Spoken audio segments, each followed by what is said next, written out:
안녕하세요. 이번 시간에는 서비스 청사진 부분을 학습하도록 해보겠습니다. 먼저 오늘부터는 서비스 전략론 파트의 제1장 서비스 기법 이 파트 중에서도 서비스 청사진 먼저 진행해서 모니터링, MOT 사이클 차트 순으로 강의를 진행을 하고요. 저희가 한꺼번에 한 과목 전체를 다 올리기가 양이 너무 많죠. 그죠? 그래서 일단 CS 개론 파트 제가 2장까지 아마 강의를 올렸을 거예요. 그래서 CS 전략 파트 2장까지 작업을 하고 CS 실무론을 2장까지 하고 다시 CS 개론 파트로 돌아가는 걸로 제가 진행을 하겠습니다. 그래서 오늘은 1장 서비스 기법 중에서도 서비스 청사진 파트를 공부를 해볼게요. 교재는 8페이지 참고하시면 되겠습니다. 자, 먼저 서비스 청사진이란 에 대해서 이제 우리가 알아봐야 되겠죠. 일반적으로 청사진이란 의미는 우리가 설계할 때 뭐 무턱대고 집을 짓진 않잖아요. 그죠? 집 짓기 전에 뭘 하죠? 도면을 만들죠. 그죠?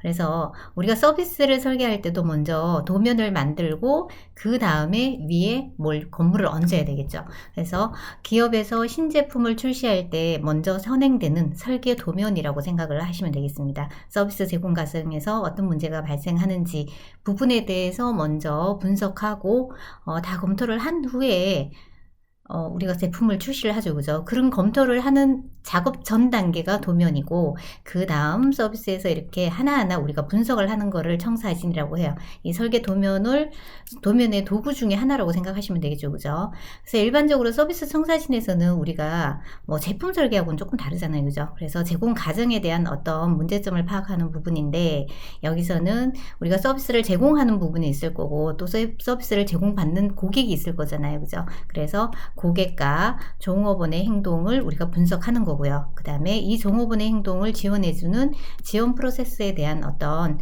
분석이 필요한 부분이라고 보시면 되겠습니다. 그래서 조금 더 이제 자세하게 살펴보시면은 일단 서비스 청사진의 이제 정의를 먼저 살펴볼게요. 이 청사진의 정의를 처음 제시한 사람 린 쇼스텍이라는 경영학자가 제시를 하죠. 그죠? 그래서 린 쇼스텍 이름은 반드시 기억을 하셔야 되는 이름입니다. 그래서 제안한 사람은 시험 문제 물론 나왔겠죠. 그죠? 물론 나왔고요. 그 다음에 린 쇼스텍이 서비스 청사진을 제안하면서 문제점을 또 제시를 하죠. 그래서 그 문제점을 제시한 사람 이름을 찾는 걸로도 나오고요. 우리가 개론 파트에서 서비스의 유형성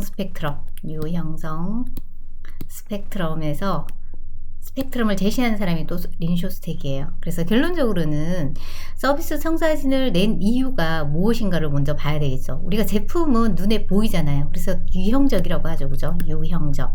그렇지만 우리 서비스는 어때요? 눈에 보이지 않는 무형성을 가지죠. 그러면 고객에게 서비스의 어떤 우리 서비스 좋아요 라고 나타내려면 어떻게 나타내야 되는지가 굉장히 막막하잖아요. 그런 부분을 서비스를 유형화시키는 작업을 하는 게 바로 서비스 청사진이라고 보는 거예요. 그래서 린 쇼스텍이 서비스 청사진을 정의한 것을 보면 서비스를 설계하기 위해 주관적인 서비스 프로세스를 2차원적으로 가시화, 그러니까 무형적인 것을 어떻게 하기 위해서 눈에 보이게 하기 위해서 가시화하기 위한 서비스 청사진을 제안하였다라고 보시면 돼요. 그래서 서비스 청사진의 핵심 키워드를 살펴보시면 자, 프로세스, 우리 앞에서 서비스 프로세스 배우셨죠. 그죠? 프로세스를 설계하는 거, 그 다음에 접점, 서비스는 어쨌든 접점에서 고객과 서비스 제공자 사이에서 일어나는 부분이라고 보시면 되고요. 그래서 우리가 서비스를 유형화시켜서 고객의 눈에 보이게 하기 위해서는 뭐가 필요하다? 증거가 필요하다는 거죠. 그죠? 증거로 제시한다. 이런 것들을 묘사해 놓은 도구가 뭐다? 서비스 청사진이다. 이렇게 개념을 잡으시면 되겠습니다. 그래서 정의는 서비스 청사진에 대한 설명으로 틀린 것은 이렇게 시험 문제 나오겠죠. 우리가 프로세스를 앞에서 학습을 했는데 거기에서 나온 단어들 또는 문장들이 이어서 나올 거예요. 프로세스를 설계하는 도구가 청사진이죠. 그리고 뒤에서 배울 뭐죠? 서비스 모니터링, 그죠? VOC라든가 미스테리 쇼핑 이런 것들이 있죠. 그래서 그런 것들로 살펴보시면 되고, 그래서 정의에 해당되지 않는 것은 문제가 나올 수 있기 때문에 우리가 한번 볼게요. 그래서 여기서도 무형의 서비스를 역할 또는 관점, 그래서 고객 관점인지 서비스 종사원 관점인지, 서비스 종사원도 뭐죠? 고객의 눈에 보이는 종사원이 있을 거고 또 눈에 보이지 않는 후방 종사원이 있겠죠. 그죠? 그런 관점이 서로 다른 사람들이 객관적이고 이해하기 쉽게 쉽게 객관적이고 쉽게 이해할 수 있도록 서비스 시스템을 명확하게 나타내는 그림 또는 지도를 우리가 뭐라고 한다? 서비스 청사진이라고 한다. 그래서 이게 정의라고 보시면 되겠죠. 뭐 이 정의 이걸로도 시험 문제가 나왔습니다. 보기로. 그죠? 이렇게 기억을 해 놓으시면 되고요. 종업원, 그 다음에 고객, 기업 측의 전달 과정에서 각자의 역할의 단계와 흐름 등 서비스 전반을 이해하도록 묘사해 놓은 것이다. 그림으로. 서비스 마케터들에게는 필수적인 계획, 실행, 통제의 도구라고 보는 거죠. 판매되는 서비스 또는 제품에 관계없이 고객과 상호작용을 확인하고 관리하는 데 가치가 있다. 서비스 청사진은 목적에 따라 뭘 하죠? 서비스를 개발할 때도 쓰고요. 그 다음에 서비스 프로세스에 문제점이 있으면 어떻게 해야 될까요? 다시 재설계를 해야 되겠죠. 그죠? 수정을 해야 되겠잖아요. 그죠? 재설계할 때도 이용을 한다. 이렇게 보시면 되겠습니다. 그래서 린 쇼스택이 이런 문제점을 제시를 해요. 서비스 프로세스.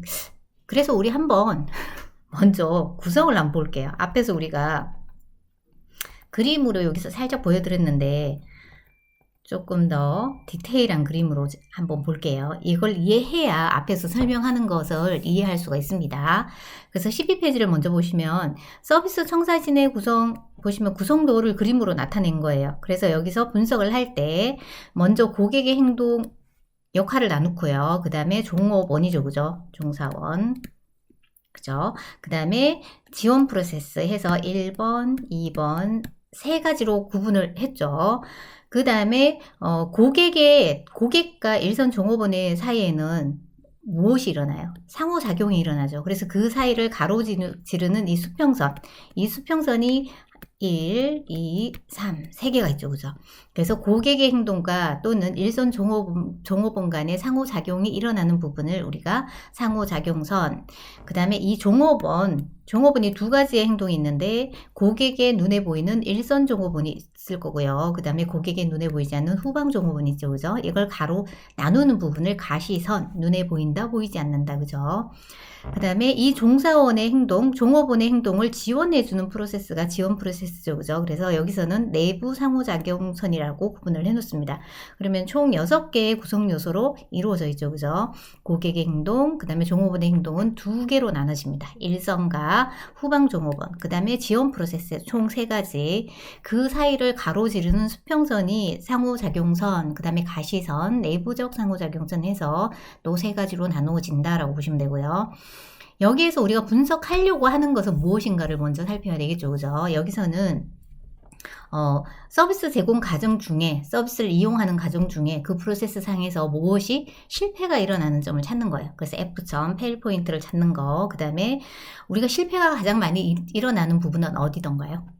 일반적으로 여러분께서 서비스 현장에 나갔을 때 내가 불만을 가지는 포인트가 어디였는지 한번 생각을 해보세요. 일반적으로는 가장 많이 일어나는 게 W, 웨이팅 포인트죠. 그죠? 기다리다가, 그래서 우리가 서비스 프로세스 앞쪽에서 대기 관리를 했잖아요. 그죠? 그래서 웨이팅 포인트를 우리가 분석을 해보는 거, 그 다음에 서비스 결정이 어디에서 일어나는지를 보는 거죠. 그래서 우리가 F점에서는 자, 여기서 물리적 증거라는 것은 여기가 식당이라고 생각을 해보면요. 식당을 입장하기 전에 먼저 뭘 해요? 주차를 해야 되겠죠. 그죠? 주차하는 거, 건물의 형태, 그죠? 그 다음에 직원들의 불친절, 이런 것들은 다 물리적 증거가 되겠죠. 그죠? 이런 물리적 증거로 인해서 실패가 일어날 확률이 있고요. 자, 식당을 들어와서 이제 입장을 해요. 고객 행동은 뭐죠? 입장을 하겠죠. 입장을 하면서 일선 종업원이 뭘 하죠? 안내를 하겠죠. 자리 안내하는 이 과정 중에 F점 실패가 일어날 수 있는 포인트인데 여기서는 뭔가 대기 단계가 일어나죠. 그래서 우리 여기에서 W를 이렇게 하나 더 그리는 거예요. 그래서 이렇게 분석을 하나씩 해 가는 거라고 보시면 되겠습니다. 그런데 여기에서 우리가 모든 것을 다 표현할 수는 없잖아요. 그죠? 그래서 우리가 청사진을 조금 단순화시켜서 우리가 그리겠죠. 그 다음에 또 하나는 이 청사진을 그릴 때 고객을 참여해서 그리는 건 아니죠. 누구 관점에서 그리는 거예요? 종사원 관점, 기업 입장에서 그리는 거죠. 그림에서 물론 고객의 입장을 역지사지해서 그리겠지만 그 모든 사람의 서비스 행동에 대해서 뭐 불편함 또는 가지고 있는 지식 수준, 그 다음에 어떤 특히 요즘 같은 경우에 뭐가 있죠? 계산할 때 키오스가 있잖아요. 키오스 같은 경우는 자 20대 30대는 잘 써요. 그죠? 20대 30대. 근데 40대가 기분 나빠하겠지만 40대 이후 중반 이후 넘어가면 갑자기 주문하는 게 복잡해지죠. 그죠? 그런데 50대가 넘어가면 더 힘들어지죠. 그래서 이런 분을 일일이 다 하나하나 한 분 한 분에 대한 또는 연령대에 대한 우리가 고려를 다 해서 만들 수는 없다라는 거예요. 그런 부분에 대한 문제점이 발생한다. 이렇게 보시면 되겠습니다. 자, 이걸 먼저 숙지를 하고 앞으로 돌아가 보시면 그래서 우리가 봐도 문제점이 나오잖아요. 그죠? 서비스를 그림 또는 단순히 묘사하는 것에 대한 위험 요소로 린쇼스탁이 어떻게 지나치게 단순화시킨다. 그 다음에 두 번째는 완전하지 않다. 불완전성. 그 다음에 주관적으로 한다. 그 다음에 해석이 편향된다. 이렇게 네 가지로 나타내요. 이 네 가지의 문제점을 나타낸 사람은 이게 시험 문제예요. 이렇게 하면 제가 모의고사는 아니네요. 그죠? 문제가 실제적으로 기출 유형의 문제고요. 그 다음에 또 하나는 자, 이 문제는 어떻게 나오겠어요? 이렇게 이게 다 보기에 들어갔겠죠. 그죠? 보기와 같이 서비스를 그림 또는 단순히 묘사하는 것에 대한 위험 요소를 제시한 학자는 이렇게 나오겠죠. 그러면 린쇼스탁을 선택을 해야 되는 거 한 문제. 그 다음에 또 하나는 각각에 대한 개념 연결 문제가 나와요. 자, 불완전성에 대한 설명, 그 다음에 주관성에 대한 설명. 자, 모의고사 1차 31번은 불완전성, 그 와중에 한글로 나올 수도 있는데, 그래서 이렇게 영어로 나올 수도 있습니다. 그래서 두 가지 다 기억을 해야 돼요. 영어 네임도 기억하셔야 되고요. 한글 네임도 기억하셔야 되겠죠. 그죠? 그래서 불완전성은 서비스를 표현할 때 직원 관리자 고객은 자신에게 익숙하지 않는 서비스 항목 요소를 빠뜨릴 수도 있겠죠. 그죠? 그래서 내가 아는 게 다잖아요. 그래서 내가 안 해본 거에 대해서 모르는 거죠. 그죠? 그래서 그런 부분에 대한 문제가 생길 수 있다. 그 다음에 주관성은 어떤 사람이 말로 서비스를 표현하는 것은 그 서비스에 대한 노출의 정도와 개인의 체험에 의해 왜곡될 수가 있는 거죠. 뭐 똑같은 이게 두 개가 약간 연관성이 있다고 보시면 되겠습니다. 그 다음에 해석이 편향되었다. 이거는 뭐냐면 어떤 두 사람도 한 단어를 정확히 같은 뜻으로 해석하지 않는다. 그래서 내가 A라고 얘기했는데 어떤 사람은 A를 그대로 A로 받아들이는 사람이 있고요. 어떤 사람은 A, B라 생각하는 사람이 있고 어떤 사람은 A, C라고 생각하는 사람도 있겠죠. 그죠? 그래서 이렇게 서로 다르게 받아들일 수 있다. 뭐 어떤 문제 때문이죠? 이것은 나의 듣는 사람이 어떤 배경 지식에 따라도 다르고요. 그죠? 그 다음에 준거 집단에 따라서도 다르고요. 이런 부분에 대한 것들이 다르기 때문에 서로 받아들이는 부분에 문제점이 생길 수 있다. 다르게 받아들일 수 있다. 해석할 수 있다는 걸 기억을 해 주셔야 돼요. 그래서 먼저 우리 모의고사 1차 31번 문제를 한번 살펴볼게요. 어떤 형태로 문제가 나왔는지. 자, 보시면 자, 제가 잘하는 말을 많이 했는데 빼려고 노력하는데 잘 안 되네요. 빼도록 노력하겠습니다. 먼저 서비스 정의 출제 문제가 있는데 이 문제가 나온 유형을 한번 살펴볼게요. 아까 설명할 때 서비스 마케터들의 필수적인 계획 실행 통제 도구로 권장하고 있다 이렇게 되어져 있는데 시험 문제가 똑같이 여기 전체에 대한 설명이에요. 서비스 청사진의 기본 개념에 대한 설명으로 올바르지 않는 것을 찾는 거죠. 그죠? 그래서 봤더니 틀린 게 답이 3번. 설명을 다 했으니까 3번을 먼저 볼게요. 지나치게 도식적인 구조로 인해 서비스 마케터들에게 필수적인 계획, 실행, 통제, 설계, 능력 향상에 저해가 될 수 있으므로 주의가 필요하다. 이 문장이 어떻게 되어 있죠? 권장하고 있다. 이렇게 되어져 있죠. 그래서 관리하는데 가치가 있다라고 했잖아요. 그래서 틀린 답이 3번 이렇게 체크하시면 되고요. 그 다음으로 넘어가시면 페이지가 너무 올라왔네요. 그 다음으로 보시면 여기네요. 서비스를 그림이나 단순히 묘사하는 것에 대한 위험 요소. 그래서 린쇼스택이 제시를 했는데, 자, 두 가지 유형으로 제가 문제를 얹어놨어요. 책에, 교재에. 대표 기출 유형 문제를 보시면 첫 번째 문제는 어떤 사람이 말로 서비스를 표현하는 것은 그 서비스에 대한 노출 정도와 개인 체험에 의해 왜곡될 수 있다라고 되어 있죠. 그래서 이것은 위에 주관성에 대한 설명이었죠.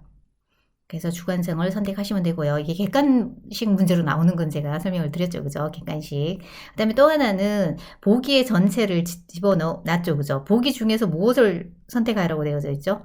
린쇼스택이 제시한 서비스 청사진의 위험 요소를 모두 찾아라. 뭐가 있었죠? 주관성 맞을까요? 동그라미. 그죠? 불완전성 위에 있었을까요? 동그라미. 기술적 오류 있었을까요? 없었습니다. 편향된 해석 위에 있었을까요? 있네요. 동그라미. 그 다음에 마, 지나친 단수나 이 위에 있었을까요? 있죠. 그죠? 그 다음에 바에 서비스 계획 수립의 모호성 없죠. 그죠? 이렇게 하면 가, 나, 다, 마가 되겠죠. 이게 답이 돼요.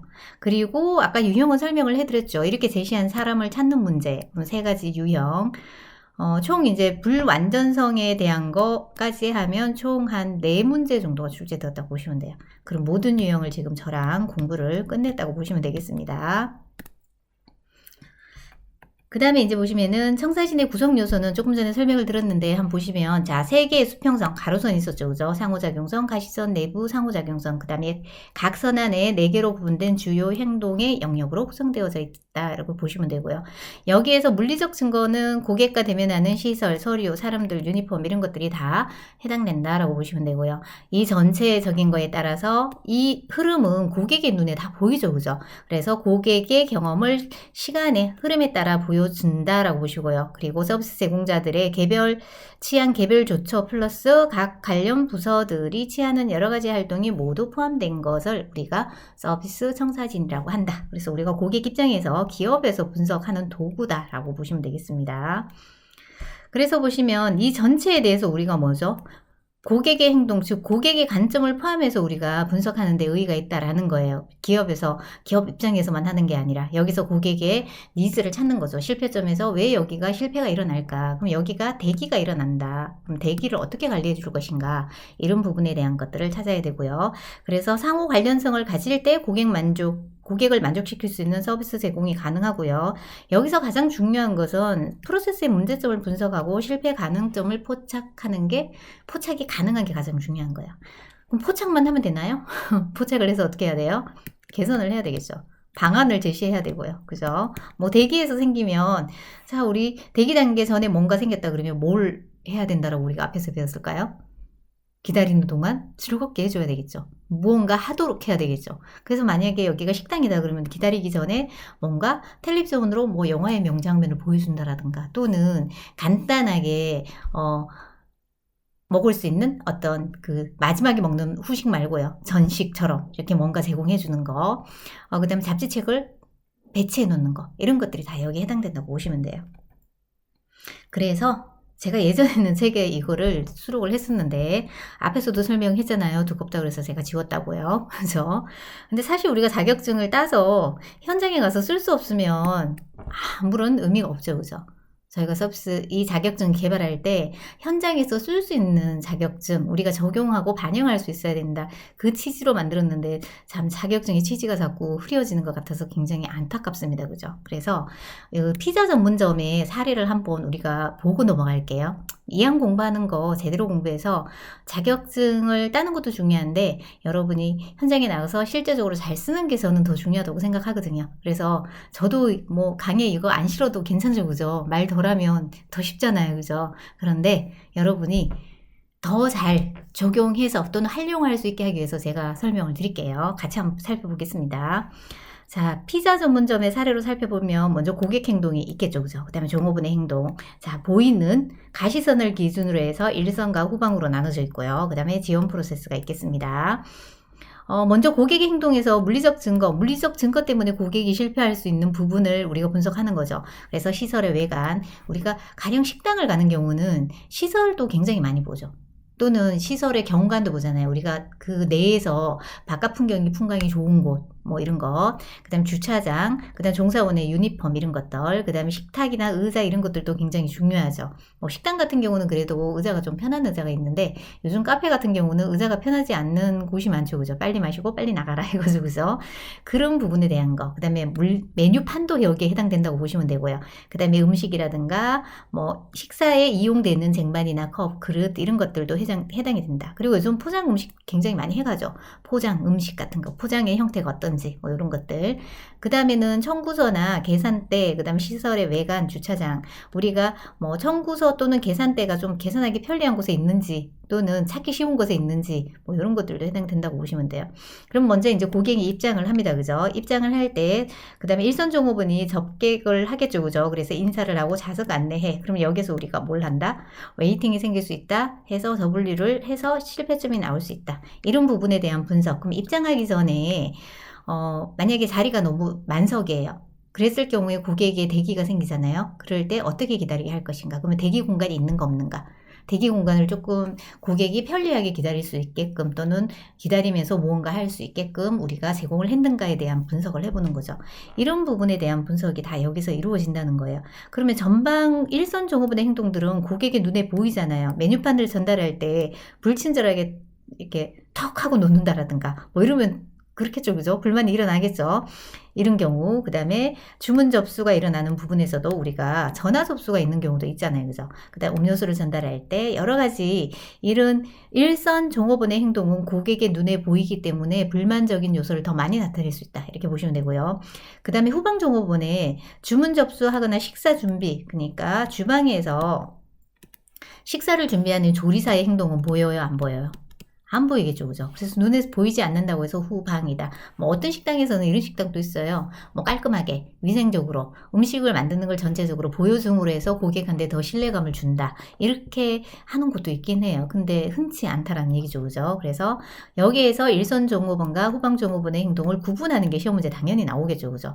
그래서 뭐 식사 준비 이렇게 나오고 조리사의 행동. 뭐 이런 것들, 그런 것들을 구분할 줄 알아야 된다는 거. 그 다음에 지원 프로세스에서는 이제 자, 고객이 계산을 할 때 현금으로 계산할 수도 있어야 되고요. 요즘은 뭐죠? 카드 계산 당연히 돼야 되겠죠. 그죠? 현금으로 했다면 현금 영수증 처리 해줘야 되겠죠. 이런 신용 포인트 카드 처리 시스템, 그 다음에 우리가 계산을 할 때 포인트를 적용해서 다음에 고객한테 다시 돌려주는 어떤 혜택들, 이런 것들 관리도 여기서 진행을 하는 거죠. 그래서 이것은 내부적 상호작용성 하단에 있는, 어디에 있는 거예요? 지원 프로세스에 있는 거다. 이 정도로 이렇게 그림으로 좀 보면 여러분이 이해가 더 쉬울 거예요. 그래서 체킹을 하고 넘어가겠습니다. 그래서 하나하나 우리 행동을 먼저 살펴보면 첫 번째 고객의 행동에 대해서 뭐 시험 문제 당연히 많이 나왔겠죠. 정의 시험 문제 나오고요. 요소 시험 문제 나오고 당연히 여러분이 출제자라 하더라도 서비스의 수행 단계, 선택, 활동, 상호작용 이 모든 것들이 다 보이는 부분이죠. 그죠? 어떻게 서비스 구매, 소비, 평가 프로세스에서 그죠? 고객이 수행하는 단계, 선택, 활동, 상호작용 등의 활동들을 우리는 고객 행동이라고 한다. 자, 시험 문제에서 이렇게 보기 실제 문제입니다. 행동 찾기 이렇게 한 문제. 만약에 치과의 경우를 예를 든다면 우리가 고객 행동 뭐가 있어요? 병원 선택하는 거, 예약하는 거, 그죠? 주차하는 거, 예진, 의사와의 만남, 처방전 받기, 진료비 수납하기 이런 것들은 고객이 직접 하는 행동. 그래서 사례가 또 시험 문제 나왔겠죠. 스마트 컨슈머라고 해서 이렇게 보기에 다 들어가 있습니다. 이렇게 스마트 컨슈머라 자칭하는 사람들이 비행기 기내에서 담요, 헤드폰, 식기 등을 가지고 나올 수 있는 노하우를 인터넷 카페에 공유하는 행위. 이건 누가 하는 거예요? 고객의 행위죠. 그죠? 답은 뭐겠어요? 고객의 행동. 이렇게 선택하는 겁니다. 이렇게 시험 문제가 나오고요. 그래서 문제로 한번 보시면은 문제를 한번 볼게요. 자, 고객 행동 보시면은 시험 문제 대표 기출 문제 보기에 있는 거예요. 있는 건데 제가 주관식으로 만드느라 이렇게 만들어 놨죠. 너무 자리를 많이 차지해서 주관식으로 바꿨습니다. 그래서 이것을 갖다가 고객 행동이라고 한다. 이렇게 찾는 문제 한 문제 이렇게 나옵니다.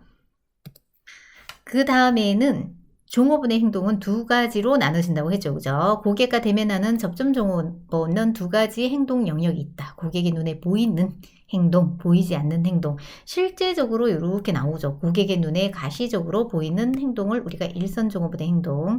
그 다음에 후방은 고객에게 직접 보이지는 않지만 무대 위의 종업원의 행동을 지원하는 행동해서 연결하는 거. 그래서 시험 문제가 후방 종업원의 행동은 자 사례가 시험 문제 이렇게 나왔겠네요. 그죠? 빨간색이 되어져 있으니까.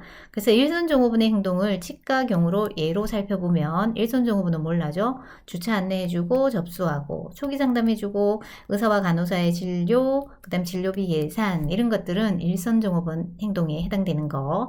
그 다음 후방 종업원은 예약 전화를 받는 종업원은 안 보이죠. 그죠? 그 다음에 진료를 준비하는 의사, 주사와 약을 준비하는 간호사의 행동, 이런 것들은 후방 종업원의 행동이다. 그래서 문제를 한번 살펴보시면 이렇게 나온다는 얘기예요. 여기서부터죠. 고객의 접점, 고객 접점에서 고객과 상호작용을 통하여 가시적으로 보이는 종업원의 활동, 일선 종업원의 행동. 두 번째 문제는 서비스 성사진 구성 요소 중 여기죠, 그죠? 전화 예약 담당 직원, 주사약을 준비하는 간호사, 그 다음에 의료 폐기물 수거 담당 직원, 우리 눈에 보이나요? 보이지 않기 때문에 후방 종업원의 행동. 이렇게 선택하는 문제입니다. 쉽죠? 그죠? 나오면 바로 맞출 수 있을 겁니다. 그 다음 세 번째 이제 구성 요소로 지원 프로세스가 있죠. 그죠? 서비스를 전달하는 접점 종업원들을 지원하기 위해 내부에서 이루어지는 상호작용. 그래서 우리가 서비스를 좀 더 잘 전달하게 하기 위해서 교육을 시키는 것도 어디에 해당된다? 지원 프로세스에 해당된다. 그래서 치과를 예를 들면 임상병리센터, 그 다음에 친절교육을 위한 교육센터 등이 여기 해당되죠. 그죠? 그래서 시험 문제가 이렇게 시험 문제 나와요.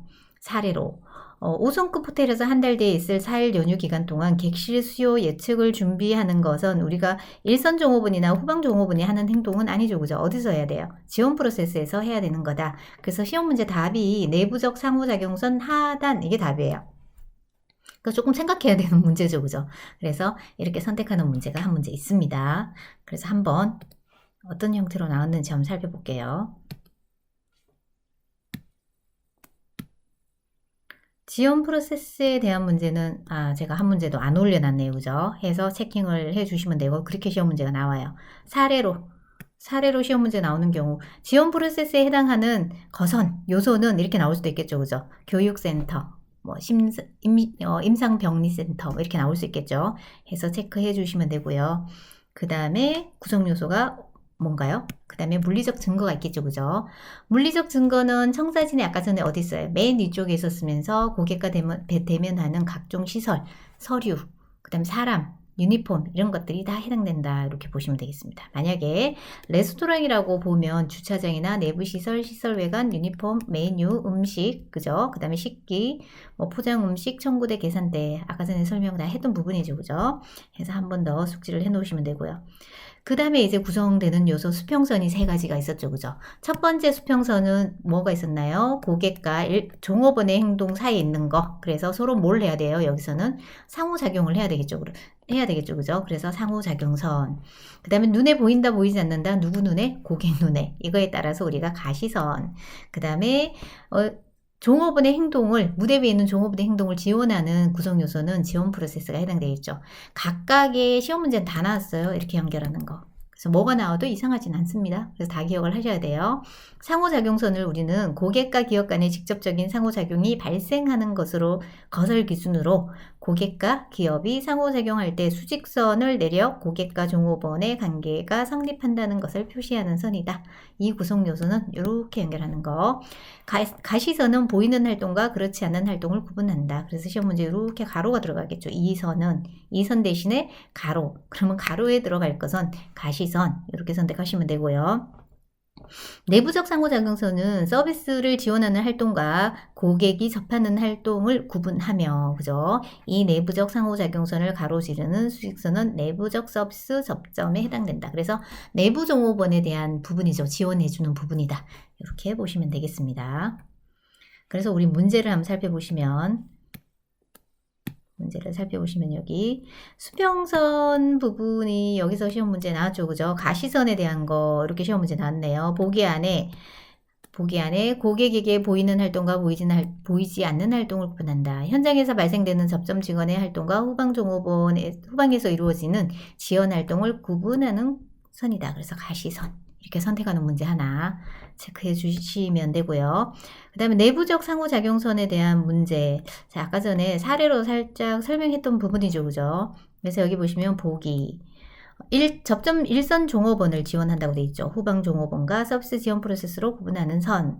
고객에게 효율적인 서비스를 제공하기 위해 서비스 조직을 지원해주는 기업 내 정보 시스템을 예로 들 수 있다. 그래서 여기를 내부적 상호작용선이라 한다. 이거 그대로 다 들어갔죠. 그죠? 다 들어간 거죠. 그래서 체크를 해주시면 되겠습니다. 그 다음에 이 형태는 제가 설명을 다 해드렸고요. 모의고사 2차 31번에 문제가 나왔는데 어떤 형태로 나왔는지 한번 살펴볼게요. 대표 기출 유형 문제, 가에서 마에 들어갈 용어는 이렇게 나왔는데, 시험 문제는 아마 바에 해당하는 것은 뭐 이런 식으로 시험 문제가 나왔을 거예요. 나에 해당하는 것은 이렇게 문제가 나와요. 근데 우리는 한꺼번에 모든 걸 다 해결하자. 그죠? 그래서 가에서부터 우리 사에 들어갈 내용을 전체를 다 연결해라 라고 제가 문제를 바꾸었어요. 어떤 문제가 나와도 다 풀 수 있겠죠. 그럼 총 몇 문제 나와요? 하나, 둘, 셋, 넷, 다섯, 여섯, 일곱 문제가 나왔다는 얘기예요. 그죠? 그래서 우리 가에는 뭐가 들어가요? 고객 행동. 나에는 일선, 고객 눈에 보인다, 안 보인다, 이 구분선이죠. 그죠? 그래서 여기는 가시선. 그죠? 당연히 고객과 종사원 사이에는 뭐가 이루어지죠? 상호작용. 그죠? 그 다음에 고객의 눈에 보이는 종사원이니까 일선 종업원. 그 다음에 다는 보이지 않죠. 그죠? 후방. 그 다음에 이 종업원을 지원해주는 부분이니까 여기를 지원 프로세스. 그죠? 그 다음에 여기 사는 내부적 상호작용선 해서 전체적으로 연결을 다 할 수 있으면 이 문제는 뭐가 나와도 다 풀 수 있다. 그죠? 해서 체크를 해주시면 되고요. 그 다음에 또 하나는 보기에서 가로 안에 들어갈 것은 이죠. 그죠? 그래서 우리가 서비스 성사진의 핵심 키포인트는 뭐라 그랬죠? F점을 찾는 거라 그랬잖아요. 뭘 찾는 거예요? 실패 포인트를 찾는 거. 그래서 여기 보시면 서비스 시스템 전체적 구조를 파악하고 서비스 설계와 관련된 의사결정 문제를 도출할 수 있다. 서비스 시스템 내에 존재하는 중요한 관리 포인트인 땡땡땡과 대기 포인트와 결정 포인트를 알 수 있다. 그래서 지금 생각이 막 나셔야 돼요. 아까 전에 이 부분을 얘기하는 거죠. 그죠?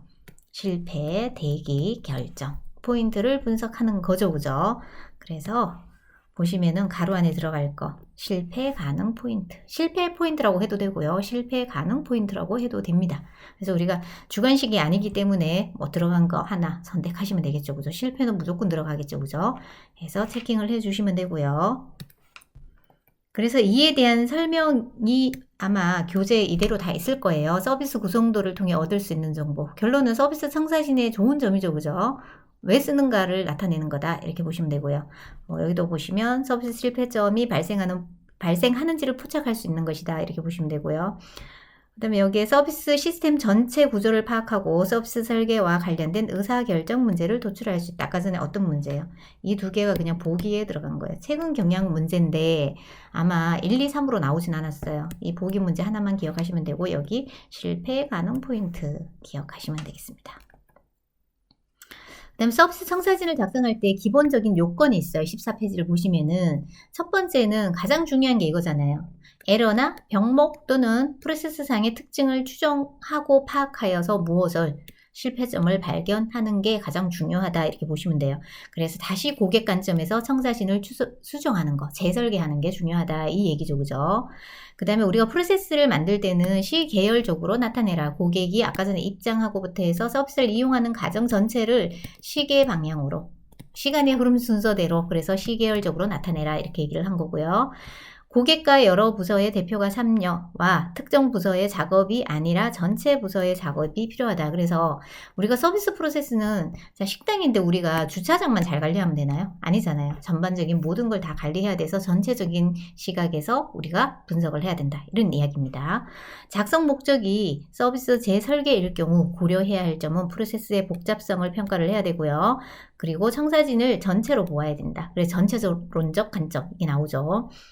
전체론적 관점으로 해서 세부적으로 독립적인 어떤 부분에 대해서 디테일하게 분석하지 말라는 얘기는 아니죠. 그죠? 그 내에서도 각각 독립적인 어떤 구성 요소별로 다시 분석을 해야 된다는 얘기. 접점 종업원과 내부 가정에 어떤 영향을 미칠 것인가 파악하고 전반적인 효율성과 생산성을 평가할 수 있어야 되고요. 허용된 서비스 변동 정도를 명확히 정해야 된다. 이것은 우리가 이제 전략 파트 한 5장인가? 6장이겠네요. 6장에 가면 허용 서비스가 있어요. 우리 고객이 기대하는 서비스 중에 그 허용할 수 있는 범위, 고객이 이 정도는 받아들이고 그러니까 불만을 토로하지 않고 받아들일 수 있는 영역이야 라고 생각하는 이 부분에 대해서 우리가 명확하게 정해야 된다는 이런 얘기입니다. 그 다음에 작성 목적을 살펴보시면 서비스 청사진의 작성 목적은 첫 번째는 이제 청사진의 개념을 명확하게 하기 위해서, 그 다음에 공유된 서비스 비전을 개발하기 위해서, 그리고 이 공유된 서비스 비전은 전 사원적인 그러니까 우리 기업 전체의 어떤 비전을 개발하기 위해서 하는 거, 그 다음 서비스의 복잡한 이해관계를 재인식하기 위해서, 그죠? 고객 행동에 대해서 우리가 몰랐던 부분, 그 다음에 종사원 같은 경우도 후방 종사원과 전방 종사원 사이에도 서로 모르는 부분이 있죠. 내 업무가 아니면 모르잖아요, 그죠? 그런 부분에 대해서 서로 같이 조망해 봄으로 해서, 아, 여기는 이런 애로점이 있겠구나, 또 이런 문제가 있겠구나, 서로 이제 재인식을 하는, 그래서 팀워크 좋아지겠죠, 이렇게 되면. 자, 그 다음에 역할과 책임 규정 등에 대한 서비스 프로세스에 포함된 각 활동과 그 활동 간의 연결성을 명확하게 하기 위해서 우리가 쓴다. 이렇게 보시면 돼요. 그래서 어떤 문제가 나왔는지 한번 살펴볼게요. 기본 요건은 사실 초창기에는 시험 문제 잘 나왔어요. 우리가 9년에 공인을 받았고, 그 이후에 잘 나왔던 문제니까 뭐 나올 수는 있겠죠. 그죠? 그래서 보시면 되고, 목적에 대한 문제는, 자, 첫째, 둘째, 셋째, 넷째, 이렇게 되죠. 그죠? 그럼 오지선다잖아요. 그럼 문제 내기가 너무 좋다. 그죠? 그래서, 자, 대표 기출 문제를 살펴보시면은, 자, 4번을 볼게요. 미처 공유되지 못한 서비스 비전을 개발하기 위해서 하는 게 아니죠. 그죠? 어떻게? 공유된 서비스 비전을 개발하기 위해. 그대로 이렇게 연결하시면 돼요. 그래서 답이 4번이라고 보시면 돼요. 자, 목적이 청사진의 재설계일 때 고려할 점. 그래서 이건 앞에서 설명이 다 들어갔어요. 복잡성을 평가하기 위해 청사진은 전체로 보아서 수정을 해라. 그 다음에 효율성과 생산성 평가할 수 있어야 된다. 그 다음에 잠재적 변화가 서비스 시스템을 어떻게 변화시킬 수 있는지를 평가할 수 있어야 된다. 서비스 실패점이 발견되면 고객 관점에서 청사진을 수정해야 된다라고 보는 거죠. 그죠? 자, 14페이지 이제 보시면은 청사진 작성 단계가 나오죠. 그죠? 작성 단계를 이우재 교수가 이렇게 제시를 해요. 1단계에서는, 자, 청사진 그림이잖아요. 그래서 먼저 도식화가 1단계예요. 그래서 도식화. 두 번째는 이제 F포인트를 찾아라는 거, 실패 가능점. 그 다음에 경과 시간의 명확화, 그래서 시계열 순서대로 나타내라. 그 다음에 수익성 분석해야 되죠. 그죠? 청사진을 분석하는 이유는 결론적으로는 기업의 수익 증대. 이것 때문에 하잖아요. 고객 만족을 시키는 이유는 기업의 이윤 증대와 수익 증대를 하기, 매출을 올리기 위해서 하는 거다라고 보시면 되고요. 그리고 문제가 있는 청사진은 어떻게 해야 돼요? 수정을 해야 되겠죠. 이런 순서대로 체크를 하시면 되고, 자, 1단계 도식화를 하는 거는 그림으로 나타내는 단계. 시험 문제가 이렇게 연결해서 이렇게 시험이 나와요. 그 다음에 2단계에서는 실패 가능점이잖아요. 그죠? 그래서 실패가 일어날 수 있는 지점을 확인하는 거. 그래서 실패가 실제로 발생하는 것을 줄일 수 있다. 이걸 포인트를 개선할 수 있기 때문에. 그죠? 그 다음에 시간의 명확화는 서비스 상품에 있어서 시간이 가장 중요한 원가 요소이기 때문이죠. 그죠? 그래서 청사진을 작성할 때 경과 시간의 명확화를 정리해야 함. 3단계에서. 4단계에서는 고객에게 서비스가 지연되었다면 고객은 표준 시간과 허용 가능 시간 사이 3분간을 기다릴 수 있대요. 이 3분간은, 그럼 이 3분을 어떻게 우리가 디자인을 해야 되는가가 중요한 거죠. 그죠? 그래서 서비스를 디자인하는 사람은 서비스 실행 표준 시간을 확정해야 된다. 이거고요. 그 다음에 5단계 이제 수정은 문제가 있을 경우에 다시 실패를 줄이기 위해서 수정한다. 이렇게 보시면 돼요. 근데 사실은 우리가 서비스 청사진으로 프로세스를 분석하는 게 굉장히 기업에서는 중요한 부분이거든요. 중요한 부분인데 실제적으로는 이 부분에서 굉장히 디테일하게 하지 않는다라는 부분이죠. 이걸 제대로 분석해서 그 실패가 일어난 부분에서 다시 실패가 일어나지 않게 해야 되는 부분이잖아요. 그래서 그런 부분에 대한 고찰이 조금 더 필요하다. 이렇게 보시면 되겠습니다. 그래서 먼저 이제 청사진의 단계에서 어떤 문제가 나왔는지 한번 살펴볼게요.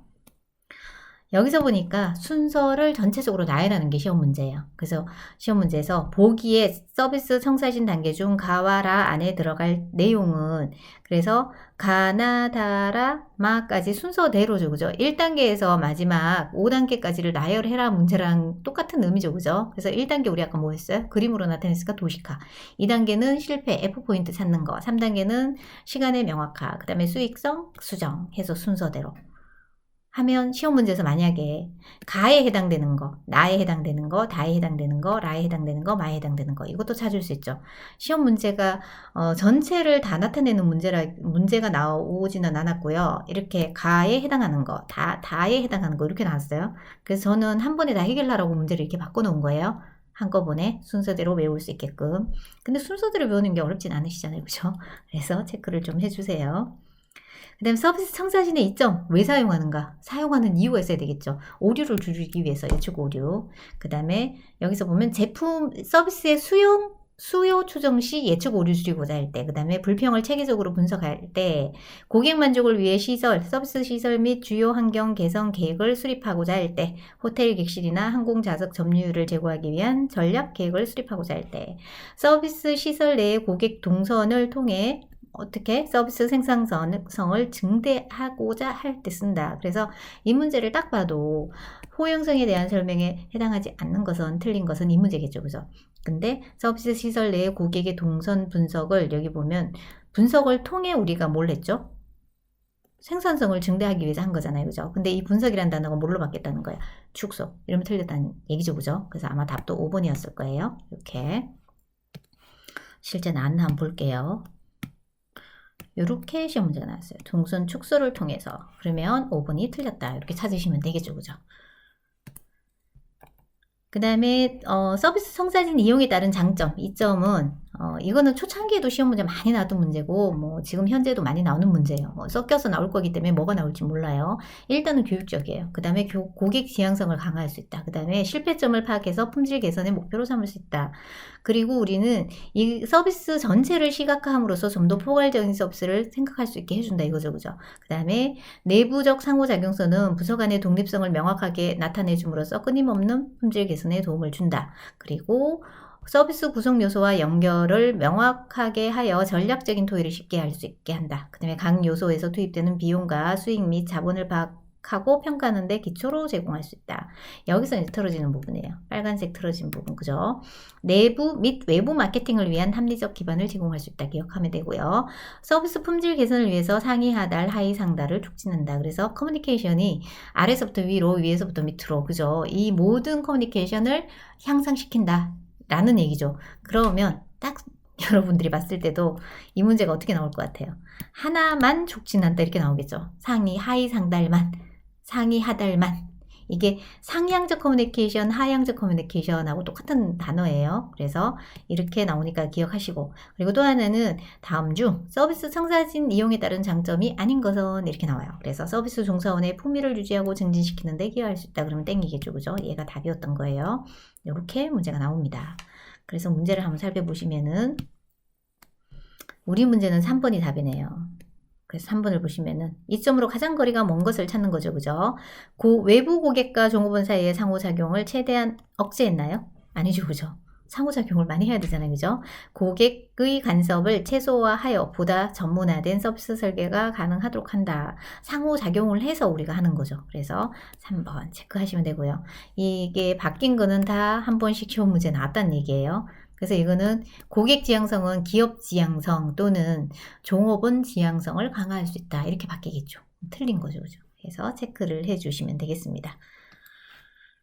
이러면 우리가 이제 서비스 청사진의 내용에 대한 설명을 다 드렸고요. 청사진에 나오는 문제는 다 분석이 되었다고 보시면 돼요. 많이 도움이 되었기를 바라겠습니다. 그래서 오늘 서비스 청사진에 대한 부분은 여기서 마치고 다음 시간에 서비스 모니터링으로 다시 만나 뵙기로 하겠습니다. 고생하셨습니다.